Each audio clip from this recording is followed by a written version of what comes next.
40 বছরে রাসূল আকরাম সাল্লাল্লাহু আলাইহি ওয়াসাল্লাম নবুয়ত পেয়েছিলেন নাকি তার আগেই পেয়েছিলেন? শাইখ আহমদুল্লাহ সাহেবের মূল ভিডিওটা কি ছিল আপনারা দেখবেন।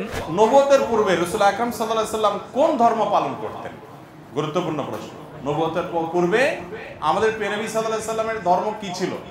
যদি বলেন যে কোন ধর্ম অনুসরণ করতেন না, তাহলে নাউজুবিল্লাহ উনি কি ধর্মহীন ছিলেন নাকি? উনি নবী হয়েছেন কত বয়সে? 40 বছর বয়সে। তাহলে 40 বছর বয়স মানে তো জীবনের মূল টাইমটা প্রায়। 40 বছর পর্যন্ত উনি নিজে তো নবী ছিলেন না, উনি নবী হয়েছেন তারপরে। তাহলে 40 বছর পর্যন্ত নবী হওয়ার আগে তার ধর্ম কি ছিল? সেই প্রশ্নটা শাইখ পড়েছে মাত্র, কাট করে নিয়ে যে ওই জায়গাটা ওখানে বসানো হয়েছে। আর এটা নিয়ে আমাদের ভাইয়েরা গোটা দেশ উত্তাল করে ফেললো। ফুল ভিডিওটা আগে দেখেন, তারপর আপনারা সিদ্ধান্ত নিন। কিন্তু যারা বিরোধিতা করছে 48 ঘন্টার আলটিমেটাম দিয়েছে একজন আলেমকে, একজন আলেম আহমদুল্লাহকে। আরে আহমদুল্লাহর গনার টাইম আমরা আছে। এই জন্য যে আহমদুল্লাহ এই কথা বলেছেন তাকে বলবো আমি 48 ঘন্টা সময় দিলাম। যে আলটিমেটাম দিছে, আমি আসলে বাস্তবিক পক্ষে তাকে কোনো আলেম মনে করি না। সে ভাইরাল হয়েছে কি দিয়ে? ডেলে দিই। পরিবেশটা সুন্দর না? আপনারা খাবেন? ডেলে দেই, ডেলে দেই। সে ভাইরাল হয়েছে কি দিয়ে? বুঝলে বুঝপাতা, না বুঝলে তেজপাতা। বুঝলে বুঝপাতা, না বুঝলে। এখন আর চা খাই না, কফি খাই। আগে চা খেতাম, এখন কফি খাই। উদ্ভট কিছু জিকির করে যেগুলো জিকিরের সঙ্গে পড়ে না। আমি কত ভালোবাসি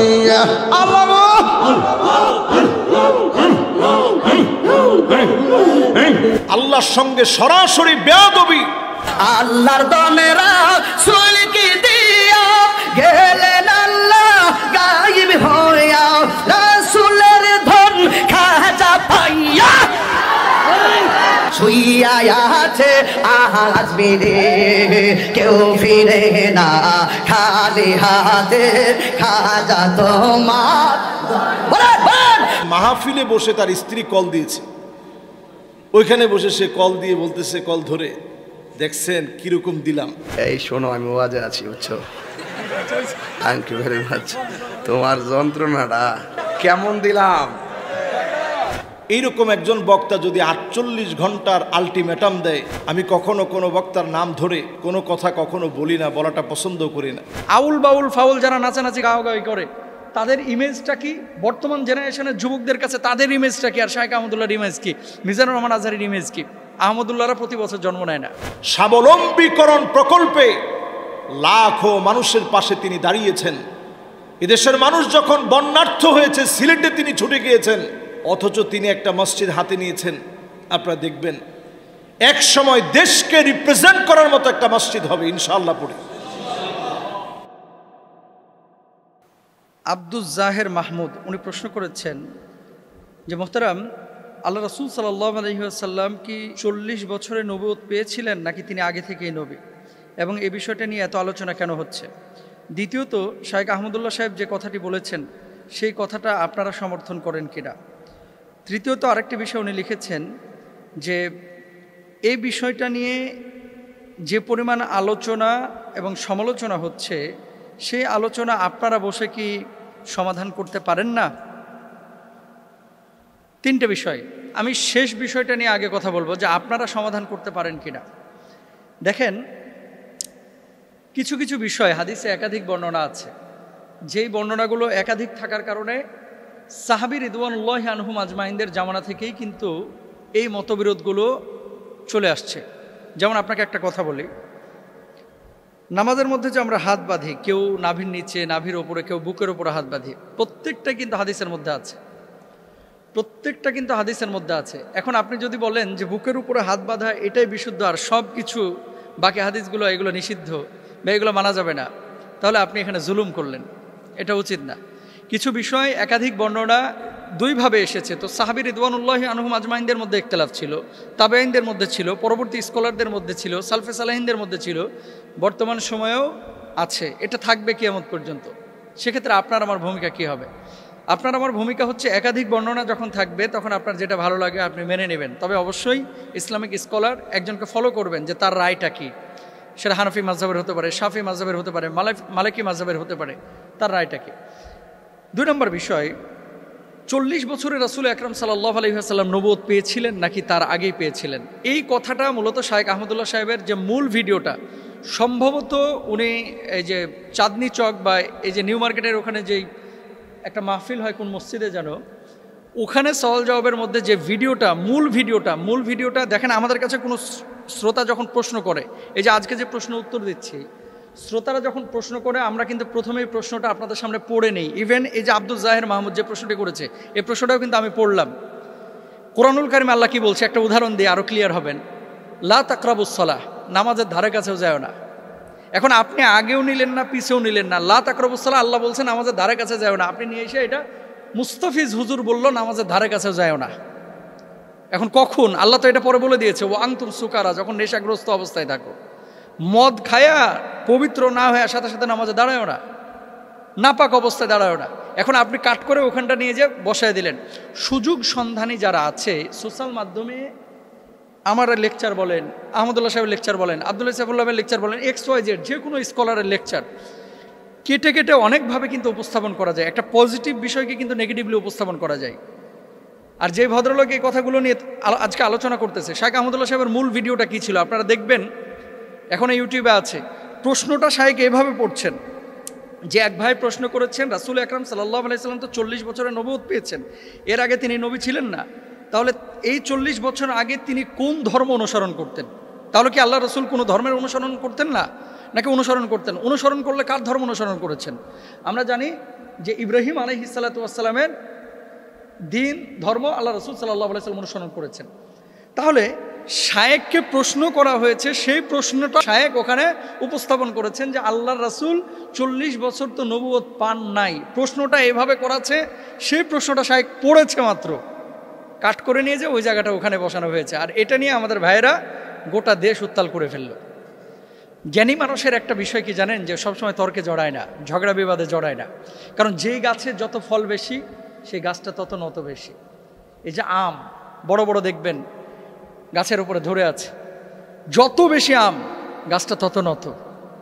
এত কথা শায়েখ আহমদুল্লাহ সাহেবকে নিয়ে বাংলাদেশে হলো, আমি তো দালাল হয়ে গেছি। মানুষ বলতেছে, কতজন তো আমাকে নিয়ে কত কথা বলতেছে। এতদিন আমাকে নিয়ে কেউ সমালোচনা পৃথকভাবে করেছে, কিন্তু আওয়ামভাবে একটা দুইটা না, একাধিক ভিডিওতে আমাকে সমালোচনা করেছে। যে ভাই আমার নিয়ে গালমন্দ করেছে, সমালোচনা করেছে, আমি তার জন্য দোয়া করি, আল্লাহ তাকে হেদায়েত দান করুক, আল্লাহ তাকে মাফ করে দেয়। তার ব্যাপারে আমার কোনো আক্রোশ নাই, বিদ্বেষ নাই। কিন্তু শায়েখ আহমদুল্লাহ বাংলাদেশের একটা অ্যাসেট। আহমদুল্লাহরা প্রতি বছর জন্ম নেয় না। আমি মুস্তাফিজ না থাকলে দেশের জাতির দিনের অতটা ক্ষতি হবে না। একজন শায়েখ আহমদুল্লাহ না থাকলে এ দেশের, এ জাতির, এ দিনের অনেক বড় ক্ষতি হবে, অনেক বড় ক্ষতি হবে, অনেক বড় ক্ষতি হবে। সুতরাং শায়েখ আহমদুল্লাহ সাহেবকে নিয়ে এই কথাগুলো যারা বলতেছে, মূলত শায়েখ আহমদুল্লাহ ব্যক্তি আহমদুল্লাহ টার্গেট না, মূলত তার প্রতিষ্ঠান টার্গেট। কারণ মানুষজন যাতে করে এই প্রতিষ্ঠানটার উপরে প্রশাসনিক নজরদারি নিয়ে এসে প্রতিষ্ঠানটাকে বন্ধ করতে পারে। কারণ কি? মানুষের ভিতরে একটা গ্রহণযোগ্যতা তৈরি হয়েছে। আপনি বিদেশে যান, আউল বাউল ফাউল যারা নাচানাচি গাওয়াগাওয়ি করে, তাদের ইমেজটা কি? বর্তমান জেনারেশনের যুবকদের কাছে তাদের ইমেজটা কি? আর শায়েখ আহমদুল্লাহর ইমেজ কি? মিজানুর রহমান আজহারের ইমেজ কি? আমি যে কথাটি বলতে চাচ্ছি, ফুল ভিডিওটা আগে দেখেন, তারপর আপনারা সিদ্ধান্ত নিন। এবার আসেন দলিল। বলা হচ্ছে কি, যে কেউ যদি নবীজিকে বলে যে 40 বছরে আল্লাহ রাসূল সাল্লাল্লাহু আলাইহি ওয়াসাল্লাম নবুয়ত পেয়েছেন, তার আগে যদি কেউ বিশ্বাস না করে, সে কাফের হয়ে যাবে। যদি এই কথা কেউ বলে, তাহলে আনাস ইবনে মালিক রাদিয়াল্লাহু তাআলা আনহু এবং আব্দুল্লাহ ইবনে আব্বাস রাদিয়াল্লাহু তাআলা আনহুমা, তাদের কথা অনুসারে সেই কাফেরের খাতায় তাদের নাম উঠে যায়। নাউযুবিল্লাহি মিন যালিক। কেন বলি? বুখারী শরীফের হাদিস। আনাস ইবনে মালিক রাদিয়াল্লাহু তাআলা আনহু কি বলছেন? আল্লাহ রাসূল সাল্লাল্লাহু আলাইহি ওয়াসাল্লামের 1 বছরও না 2 বছর না 10টা বছর তিনি খেদমত করেছেন। তিনি বলছেন, বাসাহুল্লাহু আলা রাসি 40 সানাতান। হযরত আব্দুল্লাহ ইবনে আব্বাস রাদিয়াল্লাহু তাআলা আনহু থেকে বর্ণিত, বুইসা রাসূলুল্লাহ সাল্লাল্লাহু আলাইহি ওয়াসাল্লাম লি 40 সানাতান। আল্লাহ রাসূল সাল্লাল্লাহু আলাইহি ওয়াসাল্লামের উপরে আল্লাহ তাআলা নবুয়ত দিয়েছেন 40 বছরে। আনাস ইবনে মালিক রাদিয়াল্লাহু তাআলা আনহু তিনি বলছেন 40 বছরে নবুয়ত দেওয়া হয়েছে। তাহলে যারা বলতেছে যে 40 বছরে আল্লাহ নবীকে নবুয়ত দেওয়া হয়েছে, তাহলে সেই কথা অনুসারে আনাস ইবনে মালিক রাদিয়াল্লাহু তাআলা আনহুর উপরে তো সেই অপবাদ যায়। নাউযুবিল্লাহ। আব্দুল্লাহ ইবনে আব্বাস রাদিয়াল্লাহু তাআলা আনহু তিনি বলছেন, নবীজি বলছেন, ইন্নী লা আরিফু হাজরান বিমাক্কাতা কানা ইউসাল্লিমু আলা ক্বাবলা আই ইউবাস। যে আল্লাহ রাসূল সাল্লাল্লাহু আলাইহি ওয়াসাল্লামের উপরে 40 বছরের নবুয়ত এসেছে। আল্লাহ রাসূল সাল্লাল্লাহু আলাইহি ওয়াসাল্লাম আরেকটা হাদিসের মধ্যে কি বলছেন দেখেন। আল্লাহ রাসূল সাল্লাল্লাহু আলাইহি ওয়াসাল্লাম বলছেন যে আমি একটা পাথরকে চিনতাম, জানতাম যে পাথরটা আমাকে কবলা আই ইউসাল্লিমা, আমাকে সালাম প্রদান করতো, আন উবাসা নবুয়া, আমি নবুয়ত পাওয়ার আগেই এই পাথরটা আমাকে সালাম করতো। তো নবুয়ত পাওয়ার আগে পাথর আমাকে সালাম করতো, আল্লাহ রাসূল সাল্লাল্লাহু আলাইহি ওয়াসাল্লাম নিজে বলেছেন। তো নবীজি যে বললেন যে আমায় নবুয়ত পাওয়ার আগে পাথর আমাকে সালাম করতো, তাহলে নবুয়ত আল্লাহ রাসূল সাল্লাল্লাহু আলাইহি ওয়াসাল্লাম একটা নির্দিষ্ট সময় পেয়েছেন। এখন আরেকটি হাদিস যেটা দিয়ে সব ভাইয়েরা দলিল পেশ করে, নবীজি সাল্লাল্লাহু আলাইহি ওয়াসাল্লামের নবুয়তের ব্যাপারে জিজ্ঞেস করা হয়েছিল যে আপনি কখন থেকে নবী? তিনি জবাব দিয়েছেন কুনতু নাবিয়ান ওয়া আদামু বাইনাল মাই ওয়াত তিন। অন্য বর্ণনায় আছে কুনতু নাবিয়ান ওয়া আদামু বাইনার রূহি ওয়াল জাসাদ। আদম যখন শরীরে এবং পানির মধ্যে তিনি ছিলেন তখন থেকেই আল্লাহ রাসূল সাল্লাল্লাহু আলাইহি ওয়াসাল্লাম নবুয়ত পেয়েছিলেন। আদম যখন রূহ এবং মাটির মধ্যে মিশ্রিত ছিলেন তখন থেকে আল্লাহ রাসূল সাল্লাল্লাহু আলাইহি ওয়াসাল্লাম নবুয়ত পেয়েছিলেন। এরকম কিন্তু একাধিক বর্ণনা আছে। হাদিসটা কি? হাদিসটা রাসূল আকরাম সাল্লাল্লাহু আলাইহি ওয়াসাল্লামের বিশুদ্ধ হাদিস, যে যখন আদমকে সৃষ্টি করা হয় নাই তখন থেকেই তিনি নবুয়ত পেয়েছিলেন। কিন্তু আদম আলাইহিস সালাতু ওয়াস সালামকে আল্লাহ সুবহানাহু ওয়া তাআলা যে পৃথিবীর বুকে পাঠিয়েছেন, নবীকে যে আল্লাহ সুবহানাহু ওয়া তাআলা পৃথিবীর বুকে পাঠিয়েছেন, নবীজি 40 বছর পর্যন্ত নবুয়ত পান নাই, কিন্তু আগে থেকে নবুয়ত ছিল লাউহে মাহফুজে। কোরআন যেমন সংরক্ষিত ছিল, নবীজির স্বীকৃতি লাউহে মাহফুজে এবং আসমানি জগতে, রুহানি জগতে আল্লাহ তাআলা আগেই দিয়ে রেখেছিলেন। সেই স্বীকৃতির সনদ, স্বীকৃতির চূড়ান্ত বাস্তবায়ন আল্লাহ তাআলা 40 বছরে করেছেন। তাহলে কি সেই হাদিসটাও ঠিক, এই হাদিসগুলোও ঠিক? 40 বছরে নবীজি নবুয়ত পেয়েছেন, এটা তো সিরাতের ম্যাক্সিমাম কিতাবের মধ্যে আছে, ম্যাক্সিমাম কিতাবের মধ্যে আছে। আমরা তো অস্বীকার করতেছি না সেই বিষয়টা, কিন্তু নবুয়ত 40 বছরে পেয়েছে, এটাকে কেউ যদি অস্বীকার করে কাফের হয়ে যাবে, ফাসেদ হয়ে যাবে, এই বিষয়টাতে আমরা একমত না, এটা অশুদ্ধ বিষয়। সুতরাং রাসূল আকরাম সাল্লাল্লাহু আলাইহি ওয়াসাল্লামের হাদিস একাধিক থাকতে পারে। আমাদের আকীদা হচ্ছে নবীজি 40 বছরে নবুয়ত পেয়েছেন এবং নবীজির নবুয়তের সিদ্ধান্ত স্বীকৃতি আল্লাহ সুবহানাহু ওয়া তাআলা আগেই দিয়ে দিয়েছেন। কিন্তু এটা নিয়ে বাড়াবাড়ি, ছাড়াছাড়ি, মারামারি, আর মূলত যদি উদ্দেশ্য হয়ে থাকে শায়েখ আহমদুল্লাহকে দমন করা, এই উদ্দেশ্যটা আসলে সফল হবে না। আল্লাহ তাআলা চক্রান্তকারীদের চক্রান্তকে নস্যাৎ করুক, সবাই বলেন আমিন। আল্লাহ সুবহানাহু ওয়া তাআলা আমাদেরকে বুঝার তৌফিক দান করুন। আপনারা অনেকেই দেখছেন সোশ্যাল মিডিয়াতে এখন টক অফ দ্য কান্ট্রি হচ্ছে নবী করিম সাল্লাল্লাহু আলাইহি ওয়াসাল্লাম নবুয়ত লাভ করেছেন 40 বছরে। এই নবুয়তের আগের জীবন এবং 40 বছরের পরের জীবন, শায়েখ আহমদুল্লাহ হাফিজাহুল্লাহ আমাদের একেবারে বন্ধু মানুষ, কাছের মানুষ, একসাথে চলা মানুষ, উনি ওনার বক্তব্যে কোনো ভুল করছেন বলে আমার কাছে মনে হয় না। নবী করিম সাল্লাল্লাহু আলাইহি ওয়াসাল্লামকে নবুয়তি আল্লাহ দান করেছেন কত বছরে? 40 বছর বয়সে আল্লাহ রাব্বুল আলামিন নবুয়তি দান করেছেন। এই নবুয়তির পুরো চ্যাপ্টারটা আল্লাহ রাব্বুল আলামিন ভাগ করেছেন 2 ভাগে। একটা হচ্ছে হাকিকাতান আর একটা হচ্ছে হুকমান।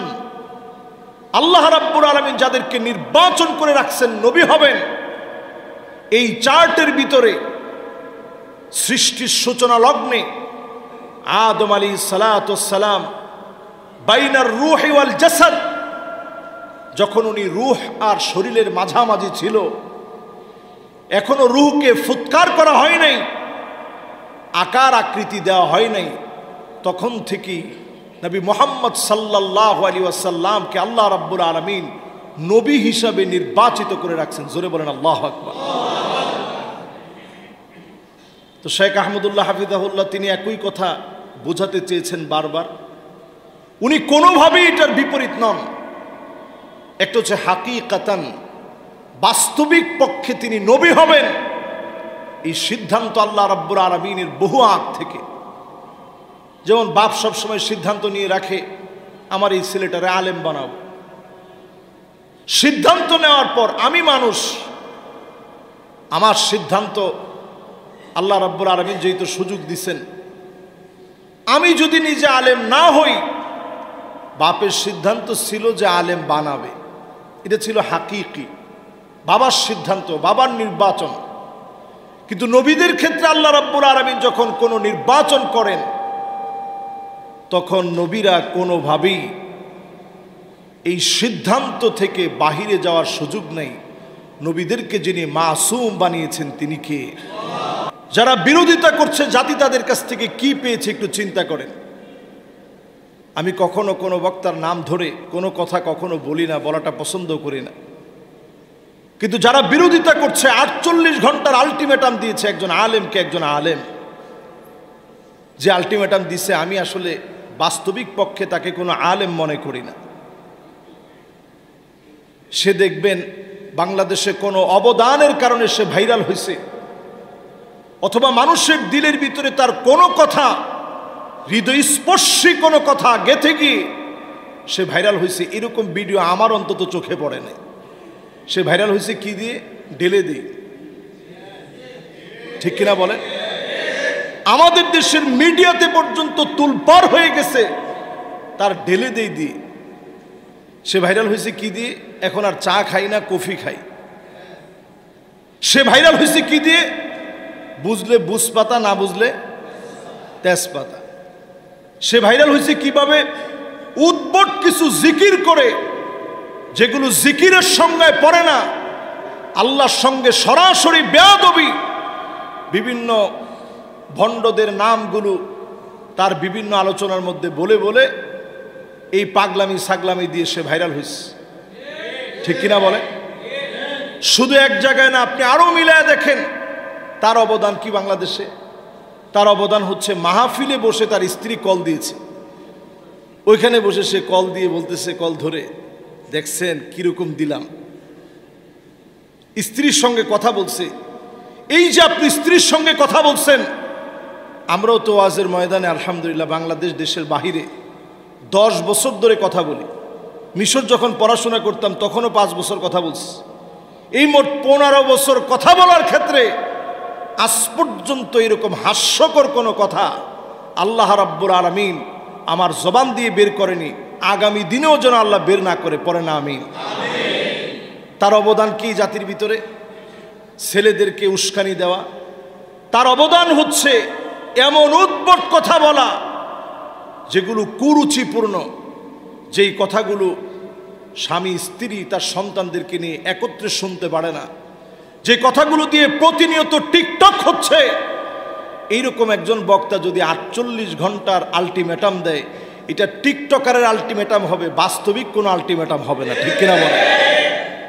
আমরা আলেমরা সজাগ হওয়া উচিত।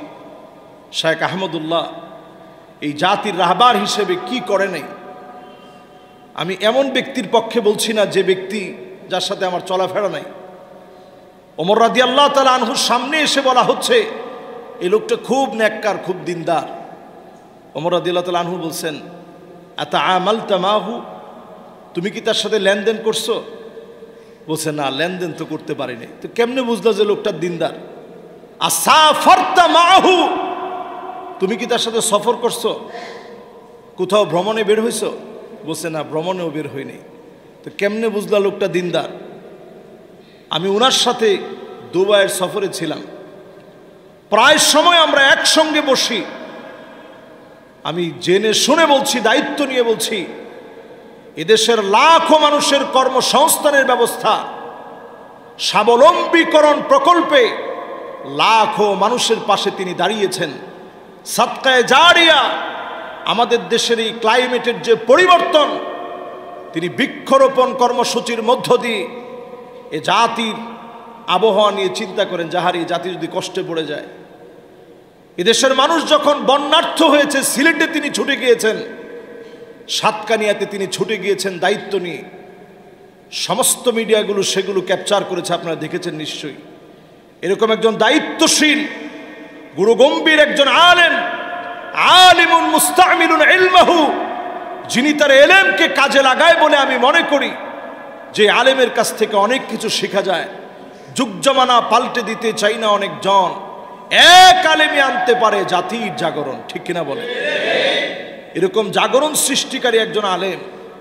আমি খুব চিন্তা করতেছিলাম যে আমাদের দেশে এই 2 কোটি মানুষের বসবাস ঢাকা সিটিতে।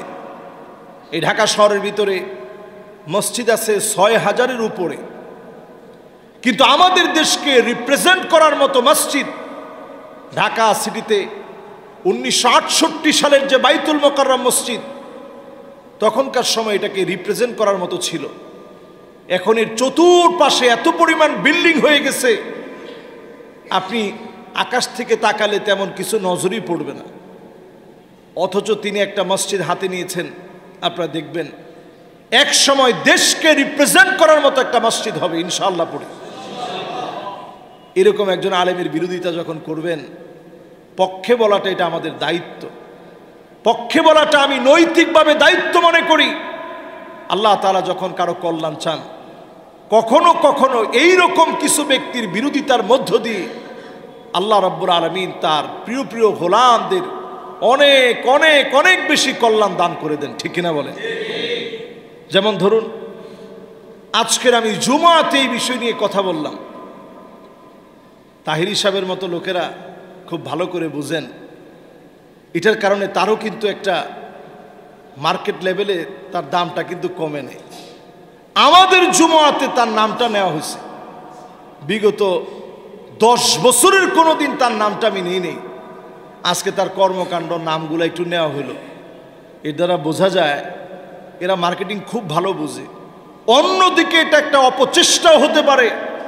আল্লামা মামুনুল হক সাহেব যখন বাহিরে বের হয়েছেন, উনার বক্তব্যগুলো যখন চারদিকে ভাইরাল হচ্ছে, যুবকদের ভিতরে যখন ইসলামের স্পিরিট আর স্পৃহা যখন বেড়ে যাচ্ছে, এটাকে দমায়া দেওয়ার জন্য সুকৌশলে 48 ঘন্টার আলটিমেটামের মতো ঠুনকো একটা মিথ্যা বানোয়াট কথা দিয়ে একজনকে ঘায়েল করার মধ্য দিয়ে উনার বক্তব্যকে দাবিয়ে দেওয়ার চেষ্টা করা হচ্ছে, ঠিক কিনা বলে? এগুলো কৌশল।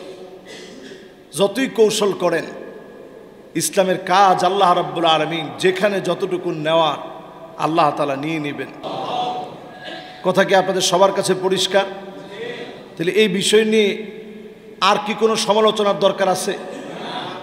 শেখ আহমদুল্লাহ হাফিজাহুল্লাহ যে কথা বলছেন, এই কথার সঙ্গে আমি কোনো কথার দ্বিমত দেখি না। তিনি তো এরকম বলেন নাই নবীজির জীবনের 40 বছরের পরের গুলা তোমরা আলোচনা করো, আগের সব তোমরা বাদ দিয়ে দাও।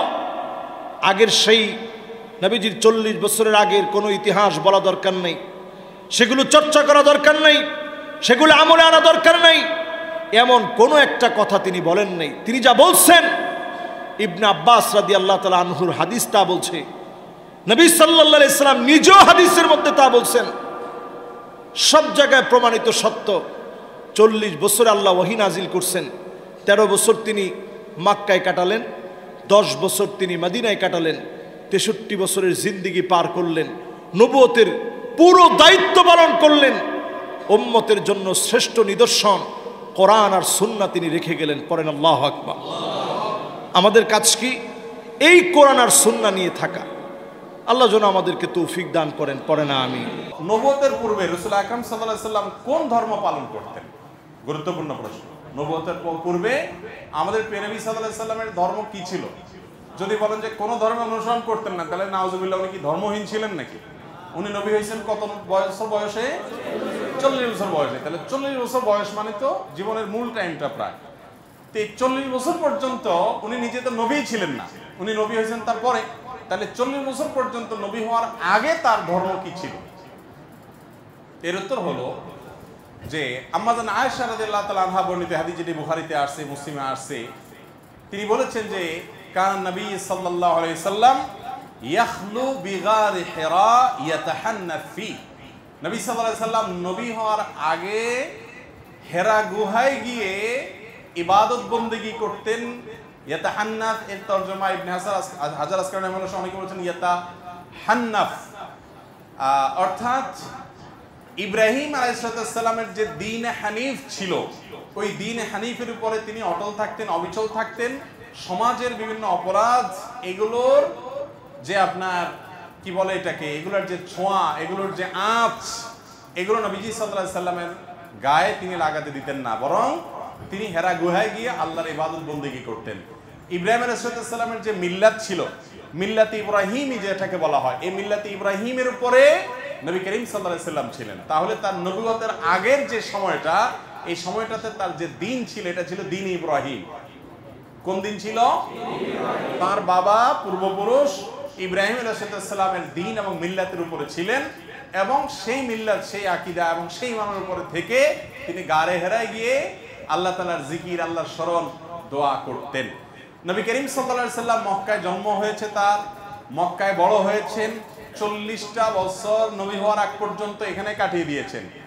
আল্লাহ রাব্বুল আলামিনের নবী হওয়ার একটা প্রমাণ এটাও যে 40 বছর একটা সমাজে একটা অন্যায় এবং শিরকের সমুদ্রের মধ্যে ছিলেন, কিন্তু শিরকের এক ফোঁটা পানি, কাদা, ময়লা, নোংরা কোনো কিছু তার শরীরকে, তার ব্যক্তিত্বকে, তার আমলকে, তার বিশ্বাসকে এক মুহূর্তের জন্য স্পর্শ। এটা সম্ভব শুধুমাত্র তার বেলাতে, যাকে রক্ষা করেছেন স্বয়ং আল্লাহ।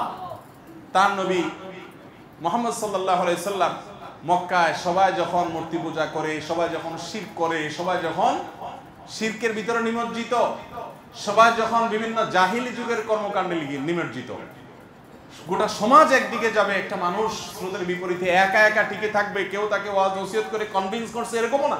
এটা হতে পারে শুধুমাত্র কিসের মাধ্যমে? আল্লাহ তাআলার হেফাজতের মাধ্যমে।